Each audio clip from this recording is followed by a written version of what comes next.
तो हेलो दोस्तों, नमस्कार। आप सभी का हमारे यूट्यूब चैनल पर स्वागत है। तो हमारे यूट्यूब चैनल पर क्लास 12 की बायोलॉजी चल रही थी। इसमें हम लोग क्लास 12 बायोलॉजी की पूरी किताब से आपके जितने भी इंपॉर्टेंट बहुविकल्पी प्रश्न होते हैं, इस टॉपिक को हम लोग कर रहे थे। और इस सीरीज के अंतर्गत अभी तक हम लोगों ने लेक्चर नंबर 7 तक देख लिया था। आज के वीडियो का लेक्चर नंबर 8 होने वाला है और इस सीरीज का लास्ट वीडियो होने वाला है। यानी कि अभी तक हम लोगों ने क्लास 12 की बायोलॉजी में लगभग 80 से 85 महत्वपूर्ण बहुविकल्पी प्रश्नों को कर लिया है। और यदि आप इन सारे प्रश्नों को अच्छे तरीके से तैयार कर लेते हो तो क्लास 12 की बायोलॉजी में आपको कह सकते हैं कि बहुविकल्पी प्रश्न से कोई भी एक नंबर आपका यहाँ से नहीं कटने वाला है। क्योंकि जितने भी क्वेश्चन आपकी बोर्ड परीक्षा में आ सकते हैं बहुविकल्पी प्रश्न से रिलेटेड, वो सारे के सारे बहुविकल्पी प्रश्न आपको इस सीरीज के अंतर्गत करवाए गए हैं। तो यदि आप लोगों ने इससे पहले के वीडियोस को नहीं देखा है तो इस वीडियो को देखने के बाद आप लोग प्ले लिस्ट में जाकर के इससे पहले के वीडियोस को भी तैयार कर लीजिएगा। और क्लास 12 बायोलॉजी की पूरी किताब में आपको जो 80 से 85 सबसे ज्यादा महत्वपूर्ण बहुविकल्पी प्रश्न होते हैं, वो सारे के सारे आपको यहीं से तैयार हो जाएंगे। और जैसे ही सीरीज आज हमारी समाप्त हो जाएगी, फिर हम लोग कल से क्लास 12 बायोलॉजी की पूरी किताब से आपको जितने भी इंपॉर्टेंट अति लघु उत्तरीय प्रश्न होते हैं उनकी भी सीरीज को स्टार्ट करेंगे। और फिर उसी प्रकार से लघु उत्तरीय, दीर्घ उत्तरीय, हर एक टाइप के प्रश्न यहाँ पर आपको करवाए जाएंगे सोल्यूशन के साथ में। तो इसीलिए वीडियो को लाइक कर दीजिए, चैनल को भी सब्सक्राइब कर दीजिए। फिर हम लोग वीडियो को स्टार्ट करते हैं। और पार्ट नंबर 8 में जो हम लोग महत्वपूर्ण प्रश्नों को करने वाले हैं, सीरीज का लास्ट लेक्चर होने वाला है, उसको आइए हम लोग देखना स्टार्ट करते हैं। तो इस पेज को यहाँ पर मैं हटा देता हूँ और जो हम लोग क्वेश्चन करने वाले हैं उसको आइए ले आते हैं। तो अब हमारा इसमें जो अगला महत्वपूर्ण प्रश्न होने वाला है वो आपका इसमें रहने वाला है कि खाद्य श्रृंखला की आधारभूत इकाई है। तो ये क्वेश्चन काफी इंपॉर्टेंट है, आपको पता होना चाहिए कि खाद्य श्रृंखला की आधारभूत इकाई क्या है। जितने भी लोग को इन सारे प्रश्नों को कह सकते हैं क्वेश्चन का जो आंसर है पहले से पता है, वो लोग कमेंट करके जरूर बताइएगा। जिसको भी नहीं भी पता है वो लोग भी क्वेश्चन का आंसर साथ साथ में कमेंट करते हुए चलिएगा। तो खाद्य श्रृंखला की जो आधारभूत इकाई है वो आपकी उत्पादक होती है। तो इसीलिए आप लोग पहले वाले ऑप्शन पर सही टिक लगा दीजिएगा, अच्छे तरीके से याद कर लीजिएगा कि खाद्य श्रृंखला की जो आधारभूत इकाई होती है वो आपका उत्पादक होता है। तो इसीलिए आप लोग उत्पादक पर सही टिक लगा दीजिए। फिर हम लोग अगले क्वेश्चन की ओर बढ़ते हैं। अगला प्रश्न आपका इसमें दिया गया कि पारिस्थितिक तंत्र में ऊर्जा प्रवाह होता है। तो हम लोग को बताना है कि जो पारिस्थितिक तंत्र होता है उसमें ऊर्जा प्रवाह किस प्रकार का होता है। बहुदिशीय होता है या फिर द्विदिशीय होता है, फिर एक दिशीय होता है, फिर ये सभी होता है।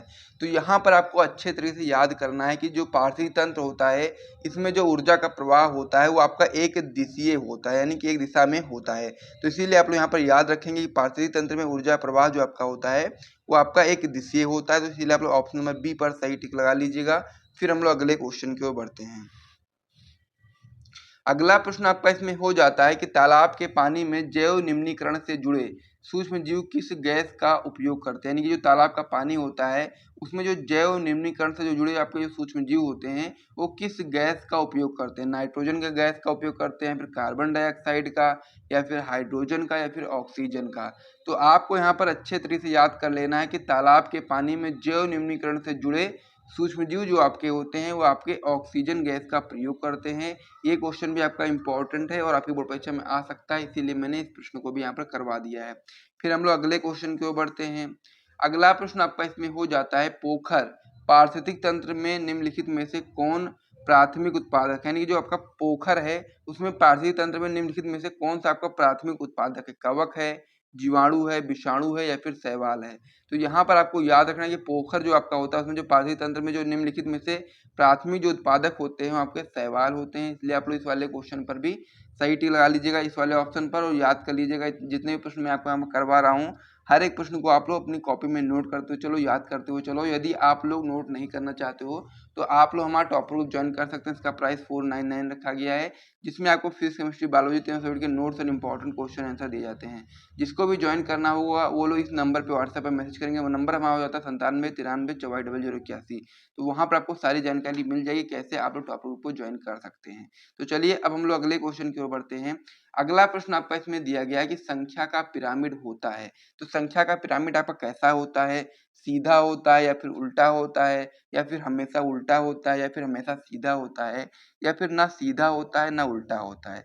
तो यहाँ पर आपको याद रखना है कि जो संख्या का पिरामिड होता है वो आपका सीधा भी होता है और उल्टा भी होता है। ठीक है, तो इसीलिए आप लोग पहले वाले ऑप्शन पर सही टिक लगा दीजिएगा। फिर हम लोग अगले क्वेश्चन की ओर बढ़ते हैं।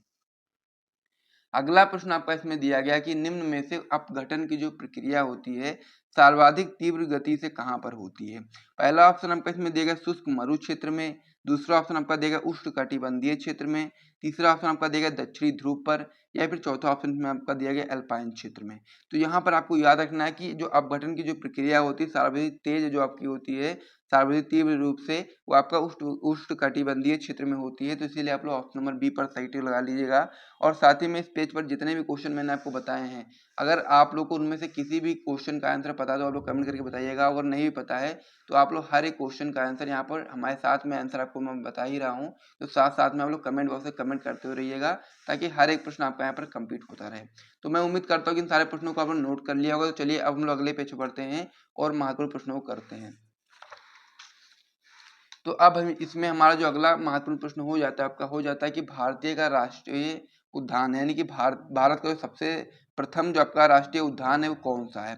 कार्बेट राष्ट्रीय उद्यान है, काजीरंगा राष्ट्रीय उद्यान है, दुधवा राष्ट्रीय उद्यान है या फिर कान्हा राष्ट्रीय उद्यान है। तो यहाँ पर आपको ये चीज याद होनी चाहिए कि भारत का प्रथम राष्ट्रीय उद्यान कौन सा है। जब आप लोग याद होगा तभी आप लोग बता पाओगे, वरना आप लोग कंफ्यूज हो जाओगे। तो इसीलिए आप लोग इसको अच्छे तरीके से याद कर लीजिए कि भारत का प्रथम राष्ट्रीय उद्यान जो आपका है वो आपका कार्बेट राष्ट्रीय उद्यान है। तो इसीलिए आप लोग इस वाले पर सही टिक लगाइए और अच्छे तरीके से याद करिए, बहुत ही इंपॉर्टेंट है, आपकी बोर्ड परीक्षा में क्वेश्चन आ सकता है। फिर हम लोग अगले क्वेश्चन की ओर बढ़ते हैं। अगला प्रश्न आपका इसमें हो जाता है कि निम्न में से कौन भारत का राष्ट्रीय पशु है।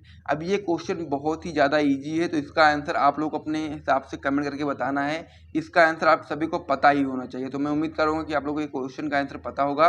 तो इसीलिए आप लोग इस वाले क्वेश्चन का आंसर आप लोग कमेंट करके बताइएगा। हर एक आदमी को कमेंट करना है जो भी लोग इस वीडियो को देख रहे हैं। फिर हम लोग अगले क्वेश्चन की ओर बढ़ते हैं।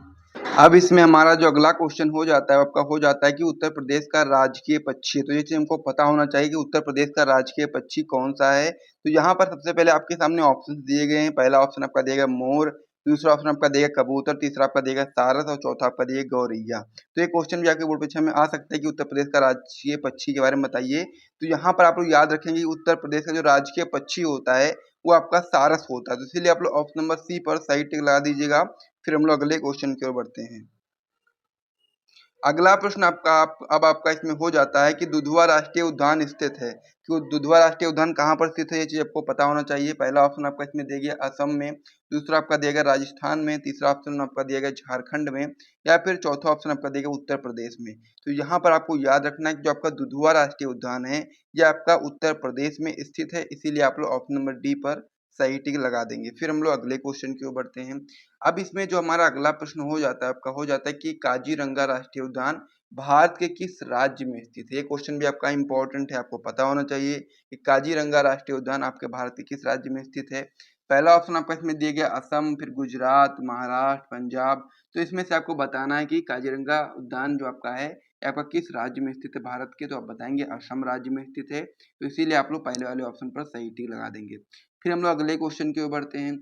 अगला प्रश्न जो आपका इसमें हो जाता है कि प्राकृतिक वास स्थान में जीवों का संरक्षण कहलाता है। यानी कि जो प्राकृतिक वास स्थान है जहां पर जब हम लोग जीवों को संरक्षित करते हैं तो वो चीज क्या कहलाती है।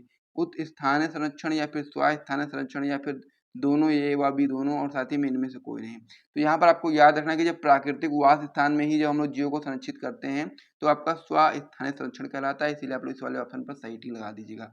तो इस प्रकार से क्लास 12 की बायोलॉजी में पूरी किताब से आपको जो 80 से 85 सबसे ज्यादा महत्वपूर्ण बहुविकल्पी प्रश्न थे वो इसी वीडियो के साथ समाप्त हो चुके हैं। और यदि आप अपने बोर्ड एग्जाम में बहुत अच्छा स्कोर करना चाहते हैं तो आप लोग मतलब इस सीरीज के अंतर्गत जितने भी वीडियोस बनाए गए सभी वीडियोस को ध्यान से देखिए। और इसके बाद में फिर अब हम लोग जो नई सीरीज लेकर के आएंगे उसमें अब हम लोग क्लास 12 बायोलॉजी की पूरी किताब से सबसे ज्यादा इंपॉर्टेंट जो आपके अति लघु उत्तरीय प्रश्न होते हैं उनके बारे में पढ़ेंगे, फिर लघु उत्तरीय के बारे में पढ़ेंगे, फिर दीर्घ उत्तरीय प्रश्न के बारे में पढ़ेंगे। और साथ ही में यदि आपको यहाँ से वीडियो पसंद आए तो वीडियो को लाइक करें, चैनल को भी सब्सक्राइब करें। मिलते हैं वीडियो में, तब तक के लिए जय हिंद।